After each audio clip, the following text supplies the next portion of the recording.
नमस्कार विद्यार्थी मित्रांनो, इयत्ता 6वीच्या सर्व चिमुकल्या विद्यार्थ्यांचं पुनश्च एकदा आपल्या युट्यूब चॅनलवर सहर्ष स्वागत आहे।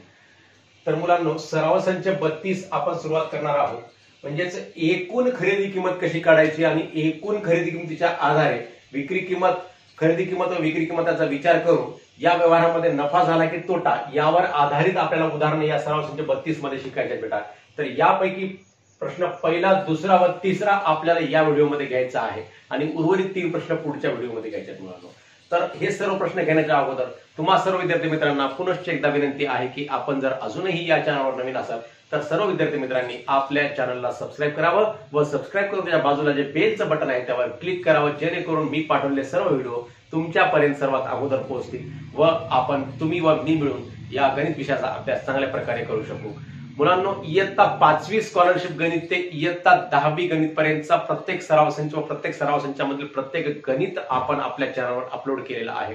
तुम्हाला कोणतेही गणित आणि कोणताही सराव संच कधीही बघता येऊ शकते, म्हणून आपण आपल्या एस कदम सर या युट्यूब चॅनलला सबस्क्राइब करावं ही सर्व विद्यार्थी मित्रांना माझी विनंती आहे। तर बेटा, या ठिकाणी पहिला प्रश्न आहे सराव संच 32 मधला। संतोषने ठोक व्यापाऱ्याकडून 400 अंडी 1500 रुपयांना आणली, त्यासाठी वाहतूक खर्च 300 रुपये आला। त्यातील 50 अंडी खाली पडून फुटली, उरलेली अंडी त्याने 5 रुपयास 1 याप्रमाणे विकली। त्याला फायदा झाला की तोटा किती? मग आता अशा वेळेस काय करावं होतं बेटा? संतोषनं 400 अंडी आणली 1500 रुपयांना हे सांगितलेलं आहे आणि त्याला वाहतूक खर्च सुद्धा 300 रुपये लागला। म्हणजे 300 रुपये जो खर्च आहे वाहतूक खर्च, तो खर्च सुद्धा त्या खरेदी किमतीमध्ये मिळवावा लागेल, ऍड करावा लागेल। म्हणजे का मिळवावा लागेल तर त्याला 300 रुपये सुद्धा द्यावे लागले आणि 1500 रुपये सुद्धा खिशातून काढून द्यावे लागले कोणाला? त्या ठोक व्यापाऱ्याला, आणि 300 रुपये वाहतुकीसाठी द्यावे लागले। म्हणजे त्याला एकूण खरेदी किंमत किती पडली? मग 1500 अधिक हे 300, म्हणजे या दोघांची काय करावं लागेल बेटा? बेरीज करावी लागेल। म्हणजे संतोषची अंड्यांची एकूण खरेदी किंमत किती झाली? 1500 आणि 300 मिळाले तर 1800 रुपये एकूण खरेदी किंमत झाली। मग खरेदी किंमत, एकूण खरेदी किंमतीच्या आधारे मग विक्री किंमत बघायची। विक्री किंमत जास्त असेल तर नफा झाला, विक्री किंमत जर कमी असेल तर तोटा झाला, हे आपल्याला माहितच आहे। मग आता हे खरेदी किंमत काढू आपण, विक्री किंमत काढू आणि दोघांची तुलना करून नफा झाला की तोटा हे काढायचं आणि किती झाला हे काढायचं। सोपं उदाहरण आहे, फक्त याच्यामध्ये एकूण खरेदी किंमत वाढलेली आहे, अंड्यांची खरेदी किंमत, त्यानंतर वाहतूक खर्च, अशा प्रकारे हे दोन्ही मिळून होतात एकूण खरेदी किंमत होते बेटा। अंड्यांची खरेदी किंमत,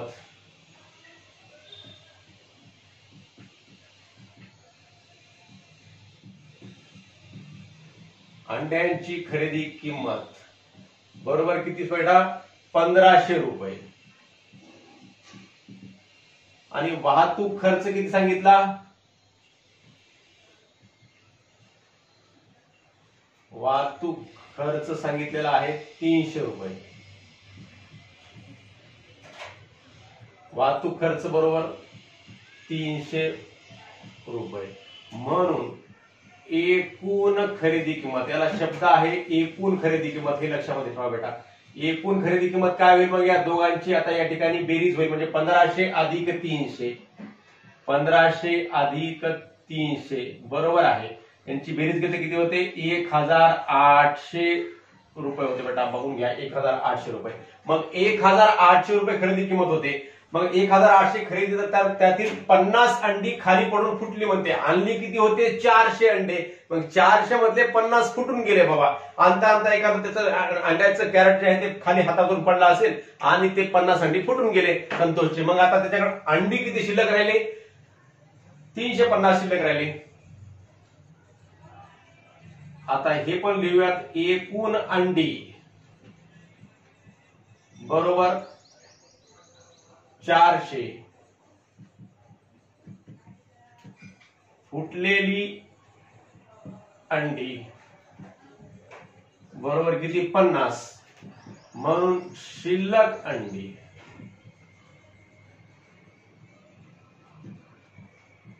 बरोबर 400 वजा 50 करावं लागेल, है का नाही? 400 वजा 50 केलं तर किती राहतील? मग आता शिल्लक 350 राहतील बेटा।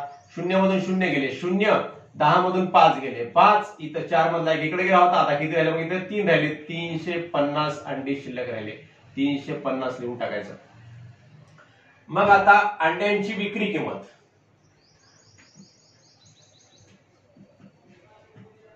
अंड्यांची विक्री किंमत. अंड्यांची विक्री किंमत काय होईल बेटा? 350 अंडी विकली त्यानं काय भावानं?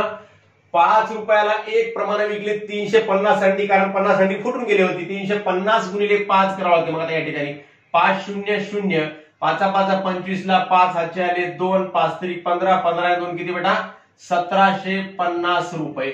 मग 1750 रुपये त्याला अंड्यांची विक्री किंमत आहे आणि अंड्यांची खरेदी किंमत किती झाली होती? 1800 रुपये. मग इथे विक्री किंमत खरेदी किमतीपेक्षा कशी आहे? कमी आहे. म्हणजे 1800 रुपये संतोषच्या खिशामधून गेले आणि हे सगळं बाजार करून त्याला काय झालं? 1750 रुपये वापस खिशामध्ये आले. म्हणजे 1800 खिशातून गेले, 1750 परत आले. म्हणजे याला नफा होईल का तोटा होईल बेटा? तर तोटा होईल, कारण विक्री किंमत ही कशी आहे? कमी आहे. येथे विक्री किंमत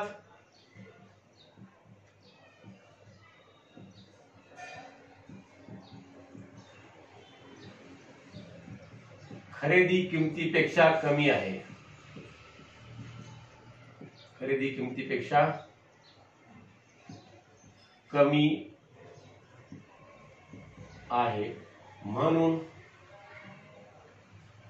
संतोषला काय होईल? बघा या ठिकाणी तोटा होईल. तोटा होईल. आता तोटा कसा काढायचा? तोटा बरोबर आहे, माहितच आहे आपल्या तोटाचं सूत्र. तोटा बरोबर आहे खरेदी किंमत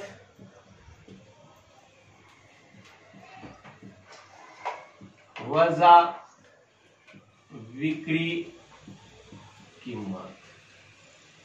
मग खरेदी किंमत किती आहे बेटा? एकूण खरेदी किंमत किती झाली होती संतोषची? 1800 रुपये.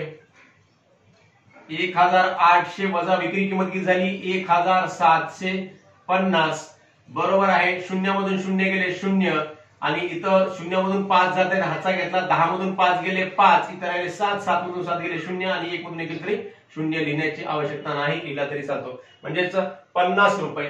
म्हणून संतोषला या व्यवहारात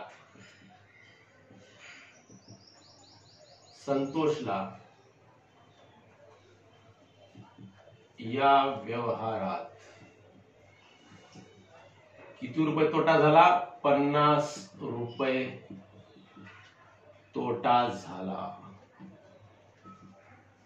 अशा प्रकारे हे गणित सोडवायचं. एकूण खरेदी किंमत काढायची. खरेदी किमतीसाठीचा लागलेला म्हणजे ते सामान घरी आणण्यासाठी, एकूण खरेदी करण्यासाठी जो खर्च लागला तो खर्च यामध्ये मिळवायचा. म्हणजे खरेदी किंमत, अंड्यांची खरेदी किंमत आणि त्यानंतर वाहतूक खर्च सुद्धा या ठिकाणी मिळवला. एकूण खरेदी किंमत काढली. फक्त एवढाच भाग जास्त आहे याच्यामध्ये, बाकीचं सगळं सारखंच आहे. सराव संच 31 मधल्या सारखंच. फक्त एकूण खरेदी किंमत काढणे हा भाग तेवढा आपल्याला समजून घ्यावा लागेल. तर पुढचा प्रश्न आहे बेटा, अब्राहम यांनी 50,000 रुपयांचा माल खरेदी केला. कर व वाहतूक खर्च मिळून त्यांना 7,000 रुपये खर्च आला. 50,000 रुपयाचा माल खरेदी केला आणि त्या मालासाठीचा कर वेगळा द्यावा लागतो आणि तो कर आणि वाहतुकीचा खर्च म्हणजे तो माल घरी आणण्यासाठी जे वाहन लागलं त्या वाहनाचा खर्च किती आला? 7,000 रुपये. त्यांनी तो माल जर 65,000 रुपयास विकला असेल तर त्यांना या व्यवहारात नफा झाला की तोटा किती? आता अगोदर लिहायचं मालाची खरेदी किंमत. मालाची खरेदी किंमत किती सांगितली बेटा? जी माहिती सांगितली ते लिहित जायचं, काय वेगळं करायचं नाही. खरेदी किंमत बरोबर आहे 50,000 रुपये, लिहून टाकलं. आता वाहतूक खर्च, कर व वाहतूक खर्च या म्हटल्यास कर व वाहतूक खर्च. कर व वाहतूक खर्च किती सांगितलेला आहे? 7,000 रुपये सांगितला. म्हणून मालाची एकूण खरेदी किंमत, कोणता माल आणला, काय आणलं, काय सांगितलं नाही, फक्त माल बोललेला आहे म्हणून मालच लिहायचा. पण म्हणून मालाची एकूण खरेदी किंमत, मालाची एकूण खरेदी किंमत बरोबर काय होईल बघा आता? 50,000 अधिक 7,000 करावं लागेल बेटा. म्हणजेच हे 50,000 आणि 7,000 ची काय होईल या ठिकाणी? बेरीज करावी लागेल. 50,000 अधिक 7,000 बरोबर आहे 0 आणि 0 0, 0 आणि 0 0, 0 आणि 0 0, 0 आणि 7 7 आणि हे 5 ला 5 म्हणजेच एकूण खरेदी किंमत किती झाली मालाची 57,000 रुपये. आणि मालाची विक्री किंमत या ठिकाणी सांगितलेलीच आहे. मालाची विक्री किंमत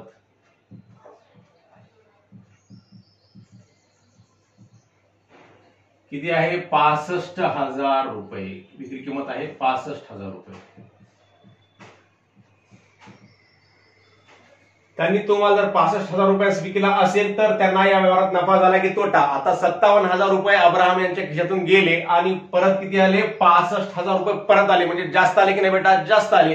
तर मग या अब्राहमना या व्यवहारामध्ये काय होईल, मग या ठिकाणी नफा होईल. विक्री किंमत जास्त आहे. विक्री किंमत जास्त राहिली काय होते, नफा होते.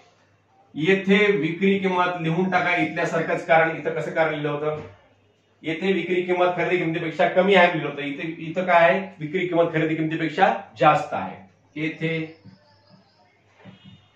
विक्री किंमत खरेदी किमतीपेक्षा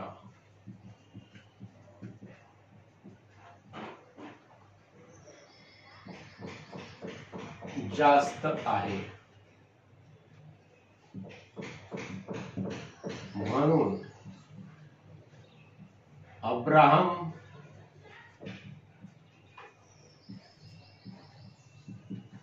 यांना काय होईल, मग या ठिकाणी नफा होईल. अब्राहम यांना नफा होईल. मग आता नफ्याचं सूत्र, नफा बरोबर आहे, काय सूत्र आहे, विक्री किंमत वजा खरेदी किंमत. हे एक सूत्र पाठ ठेवा बेटा. याच्यावरून दुसरं सूत्र आपोआपच तयार होते. विक्री किंमत वजा खरेदी किंमत म्हणलं की नफा, आणि तोटा म्हणलं की याच्या उलट लिहून टाकायचं, खरेदी किंमत वजा विक्री किंमत. गोंधळ करायचं नाही दोन्ही पाठ करून. दोन्ही पाठ केले गोंधळ होऊन जाते. मग एकच पाठ ठेवायचं, नफा बरोबर विक्री किंमत वजा खरेदी किंमत, मग तोटा बरोबर याच्या उलट खरेदी वजा विक्री, असं लक्षात ठेवायचं. विक्री किंमत वजा खरेदी किंमत.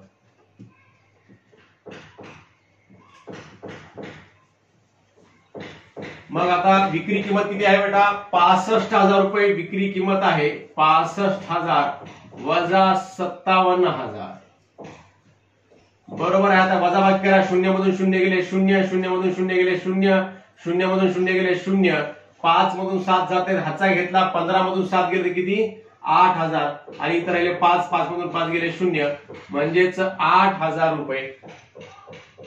म्हणून अब्राहम यांना या व्यवहारात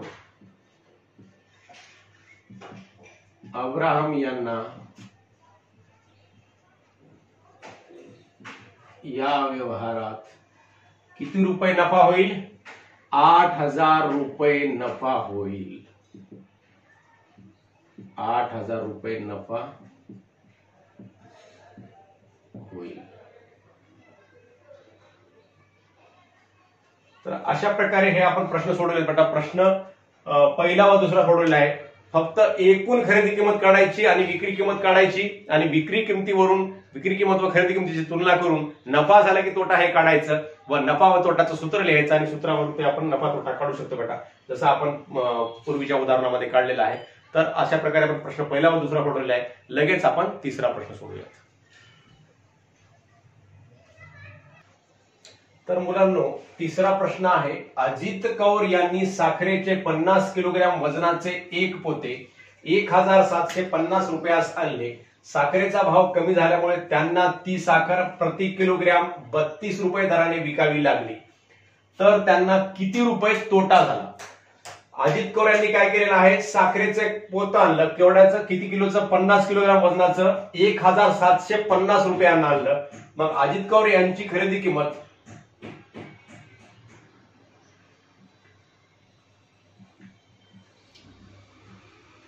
अजित कौर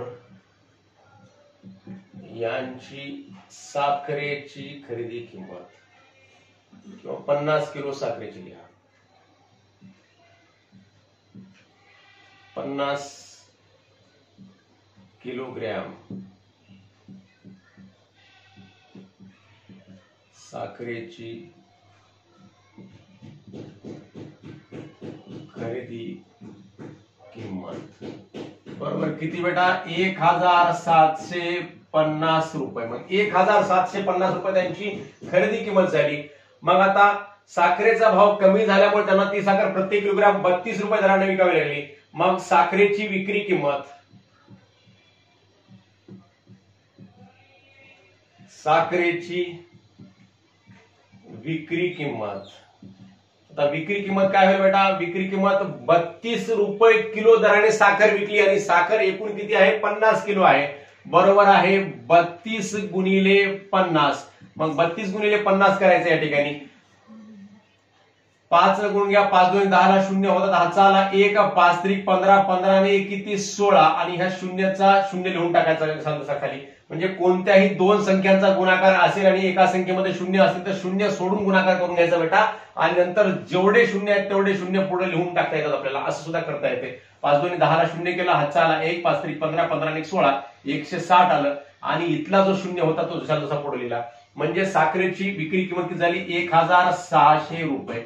मग इथं उदाहरणामध्ये सांगितलेलं आहे की साखर प्रति किलोग्रॅम 32 रुपये दराने विकावी लागली तर त्यांना किती रुपये तोटा झाला. म्हणजे तोटा झालेला पहिलेच सांगितलेलं. म्हणजे इथं जर प्रश्न विचारला असता की नफा झाला की तोटा तर आपल्याला लिहावं लागलं असतं की इथं विक्री किंमत खरेदी किमतीपेक्षा कमी आहे म्हणून अजित कौर यांना तोटा झालेला आहे. मग असं या ठिकाणी लिहिण्याची काहीही आवश्यकता नाही. तर सरळ तोटा झालेला सांगितलेला आहे तर त्यांना किती रुपये तोटा झाला, फक्त तोटा किती झाला तेवढंच काढायचं आहे. म्हणून तोटा बरोबर आहे, तोटा बरोबर आहे खरेदी किंमत वजा विक्री किंमत. हे जे सूत्र आहे तोट्याचं हे सूत्र वापरायचं. खरेदी किंमत वजा विक्री किंमत आणि सूत्रामध्ये किमती ठेवून टाकायच्या. काय नाही, खूप सोपं गणित आहे पूर्वीच्या गणितापेक्षा. खरेदी किंमत किती आहे बेटा? 1750 रुपये खरेदी किंमत आहे आणि विक्री किंमत किती आहे? 1600 रुपये विक्री किंमत आहे. मग याच्यातून वजा करायचं, शून्यामधून शून्य गेले, 0 5 मधून शून्य गेले, 5 7 मधून 6 गेला, 1 1 मधून 1 गेला, 0 150 रुपये. म्हणून अजित कौर यांना किती रुपये तोटा झाला? मग अजित कौर यांना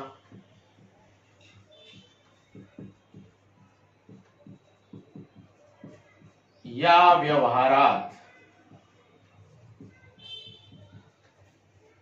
150 रुपये